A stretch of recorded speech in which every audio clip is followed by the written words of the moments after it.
Muli naman pong nadagdagan ang reklamong isinampa laban kay Cavite 4th District Representative Kiko Barzaga.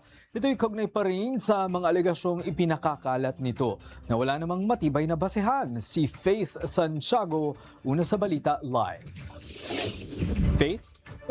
Yes, Greg. Matapos maghain ni Enrique Razon Jr. at Representative Ronaldo Puno, ikatlo si Manila 2nd District Representative Rolando Valeriano sa mga nagpasa ng cyber libel complaint against kay Cavite 4th District Representative Kiko Barzaga. Kinaumagahan ngayon ay nagtungo si Representative Valeriano sa Manila Prosecutor's Office upang ihain ang naturang complaint. Ito'y matapos ng post ni Representative Barzaga sa kanyang official Facebook page ng mensahe na ngayoy burado na nagsasabing tumanggap umano ng suhol ang mga mambabatas ng National Unity Party mula kay Enrique Razon Jr. kapalit ng pagsuporta ng mga ito sa pagiging House Speaker ni Representative Martin Romualdez.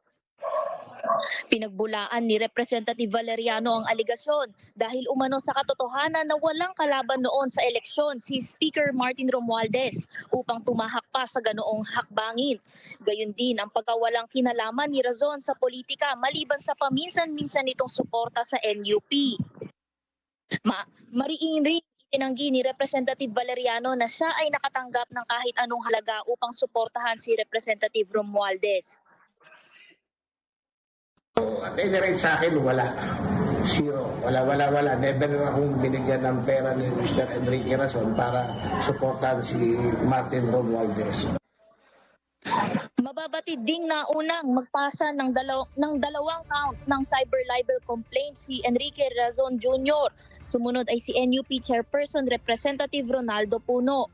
Sa usapin namang hinggil sa kung may pag-asang magkaayos pa ang dalawang mambabatas, hahayaan na lang umano ni Valeriano na batas ang humusga hinggil dito. Greg.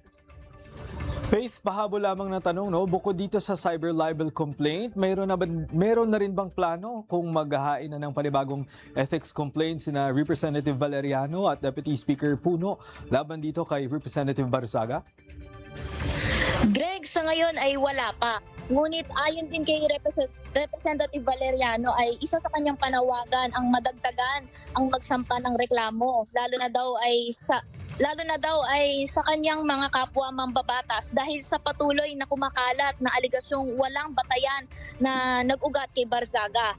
Dagdag pa niya, dapat maging responsable daw ang isang mambabatas dahil posible nitong malihis ang publiko sa kung ano ang katotohanan. Greg.